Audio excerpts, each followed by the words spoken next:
we're starting off Monday on a low note because daylight saving happened yesterday.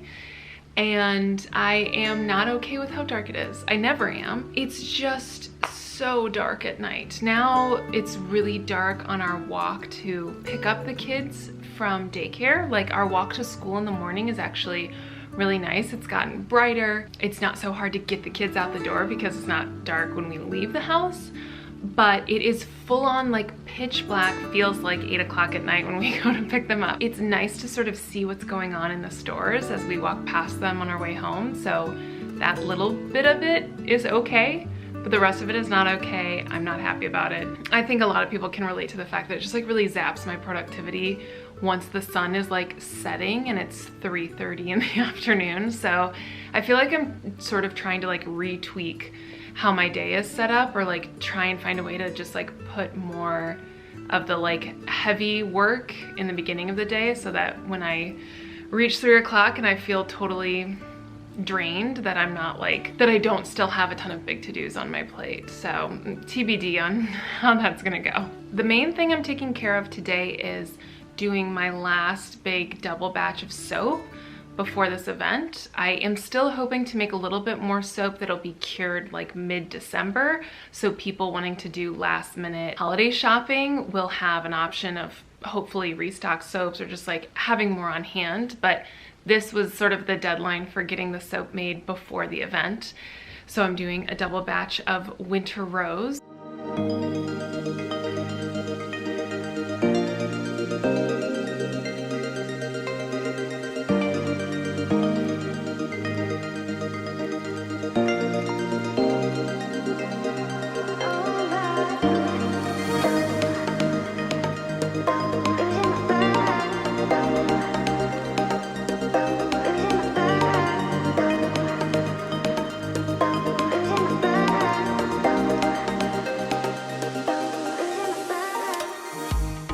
Next, I am working on another batch of shower steamers. It's something that I want to have ready for the holiday season. I just feel like I really struggle to balance being a little bit of a perfectionist with getting things out there. Like, don't let perfect be the enemy of the good, which is, I think, a little bit easier said than done when it comes to actual business products that I'm making. So I want to make sure that these hold up the way that I want them to, that they travel in a, in shipping the way that I want them to, that they hold their smell, all of those sorts of things that are like kind of hard to test in like a crunch time situation. So I'm continuing to make them because everyone who I've told like this is something I'm working on is very excited about the idea of having them. But I just want to make sure that it's like up to par with what I want for the products, and also then trying to tweak like how they're packaged. All of that stuff it's just like such a balancing act between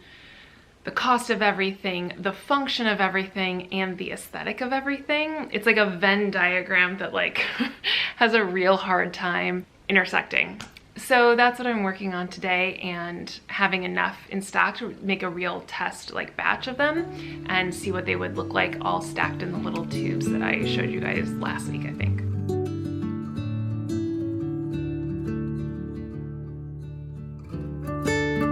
One thing I am making really good progress on is lip balms, which I think are such a great holiday product. So I had made a first batch in a test. I had some leftover tins that I had just purchased as part of like a large sample packaging haul. So these test lip balms are in much larger packaging that I would ever sell them in. It's almost comical. The first batch that I made, the way that it solidified, it was not right. It wasn't the right texture. It didn't look right. Like the top of it when it finished was really just sort of uneven and unappealing looking. And then the actual texture was really like mushy, and it felt a little bit more like almost like a body balm, like something you would put on like really dry elbows or knees. Just something like really rich and creamy, but not good for lips, like not the texture you want to put on your mouth. The next time I made the recipe, I tweaked it a little bit. I pulled back the shea butter ratio, and then I included some more cocoa butter, just balanced those out a little bit.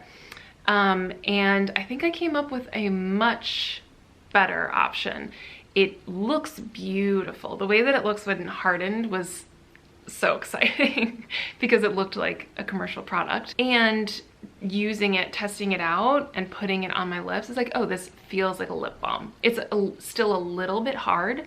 So I think I need to actually pull back a little bit of the cocoa butter that I put in there and increase the hemp seed oil, which is the oil that I'm using in the recipe. So I think that that might be the perfect mixture, and then I'll be ready to start making those. I want to have 4 flavors at the event: a Brazilian rose, which is sort of like a tropical fruity mixed with rose floral flavor. I want to do a lavender lemon flavor that is just like, it's really great on the citrus side, but then also just the right amount of lavender. You don't want anything, I don't feel like you want too strong of lavender on your mouth because it's not a good intense flavor, but when there's just like a little wisp of it, it's great. And I think that that's the way this one tastes.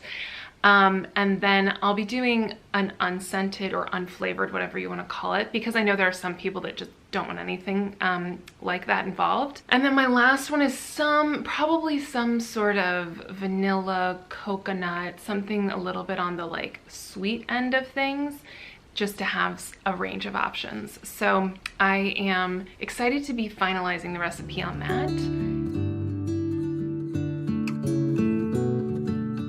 I'm also, one of the interesting things about making it is that I had seen a tip somewhere that right after you pour it into the tin, you should, I think they suggested the freezer. There's no good way for me to put a pan of lip balm in my freezer, so I actually just put it in the fridge for like 15 minutes after I poured it. And I made a test batch where one of them went in the fridge and one of them didn't, just because if it doesn't do anything, I would love to know that because it would be a real time and energy saver. But when I pulled it out and then let them both solidify, cool down and solidify, it does make a noticeable difference, of course. The top is, not only aesthetically does the top look much smoother and nicer, but it's also, I think, just a little bit cuts down on the graininess from the shea butter if you refrigerate it first. So that's kind of an interesting trick to know, that this one little thing can actually change the finished product so dramatically. It might not look dramatic on camera. I swear it looks dramatic in person, especially if it's something that you're going to be paying for. I know that those small details really make a big difference in the end and with the impression on the customer. So.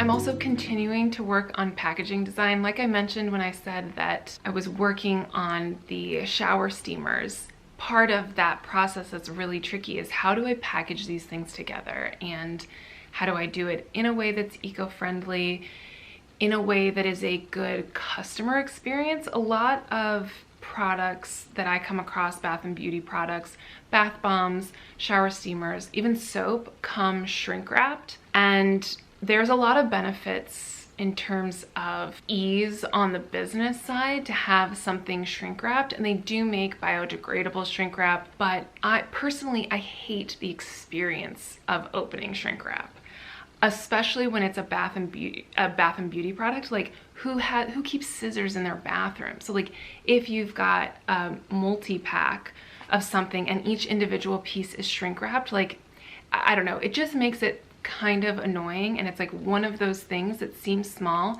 but I do think could prevent someone from coming back and repurchasing something. Because I am not taking the easy route on the packaging with the shrink wrap, there's a lot of different directions I could go in, and I want to make sure it's something that doesn't take up too much time for me to package it, but also is cost effective, is fairly eco-friendly, and just like creates a better overall experience, win-win-win kind of thing. So I'm still continuing to tweak that, as well as tweak the visual look of everything. I'm loving the paper tubes that I got from the paper tube company, but now it's a matter of like, what do the labels look like that go around it? What sort of information do I feature? What's the most important thing that someone needs to know when they're just looking at the product as they walk past it, or even on the website? And that's a lot of That's a lot of back and forth. That takes me a really long time.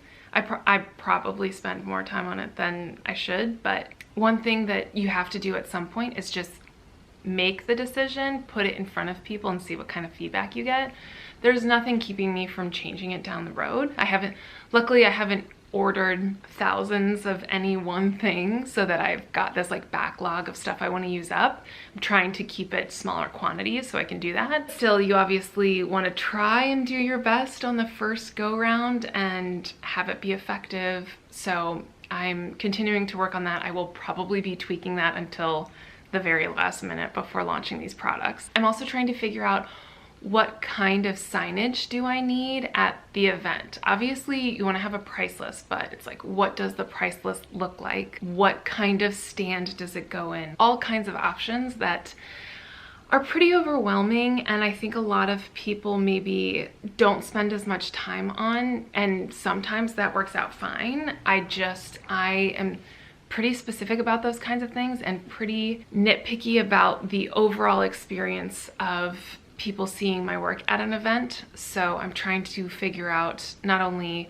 what information I put on there, how does it look, how many different things do I need, and also trying to figure out what point of sale system I want to do. So there's all kinds of stuff happening because I have the holiday launch and the event all in the same weekend. It's going to be a little bit of a hectic time. I think that what I'm realizing now with this product-based business is that post Thanksgiving is going to be like a real wild time for me. It used to be like, oh, we have a 5-day weekend or 4-day weekend on Thanksgiving, but I think maybe at least for the foreseeable future, that is not my life, which, you know, anyone who works retail is probably like, yeah, join the club. But it is a little bit of an adjustment and a little bit of like a mindset shift to figure out like, okay, then how do I make sure that I'm taking care of myself and taking enough time off and not just like losing my mind during a time of year that generally, especially with kids, I really enjoy celebrating